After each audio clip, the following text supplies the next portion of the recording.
Good morning and welcome to Coffee with Compassion. My name is Pastor Chris Blackburn, and just want to thank you for taking the time this morning and every morning that you do to be a part of this devotion.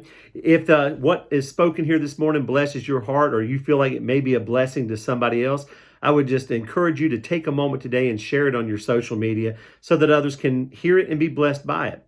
But I'm going to be talking this morning from the book of Matthew, chapter 26, and it kind of pertains to the Easter story. And I know we're still a few weeks away from Easter, but I really just want to ask this question. Have you ever prayed for something hoping to get what you wanted out of the prayer, instead of taking a moment and using, or at least considering, what is God's will in this prayer for me or for my family or for my children? And I'm just going to read this. This is when Jesus was in the Garden of Gethsemane.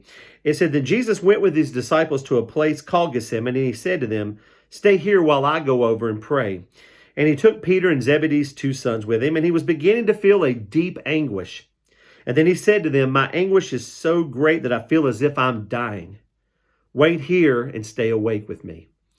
Now, I want to focus on what Jesus said he was feeling. Have you ever prayed a prayer where you felt desperate, or an anguish so deep that you felt like you just had to have God answer the prayer the way you wanted it, so the circumstance in your life would go the way you wanted it? And we have to understand that in that moment, Jesus was taking on the sins of all mankind. You know, it was God in the flesh who had never sinned, bearing the price and the weight of our sin. And he was about to be tortured and crucified, and he was going to die, which means even if for a few days he was going to be separated from his heavenly Father. And he asked God, he said, after walking a little farther, he quickly bowed his face to the ground and he prayed. This is Jesus. He says, "Father, if it's possible, let this cup of suffering be taken from me." But then he says something that I think a lot of times we as Christians don't do in our own prayer life. And he simply said, "But let your will be done rather than mine."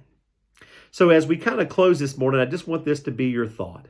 As you pray, whether it be for something for our nation, for your family, for your finances, for your children, are you asking God out of selfish reasons?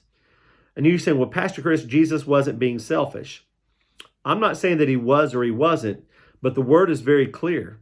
He did ask God, if it's possible, if there's another way, if there's any way for me to get out of this, I pray you find me that way. But if not, your will be done rather than mine.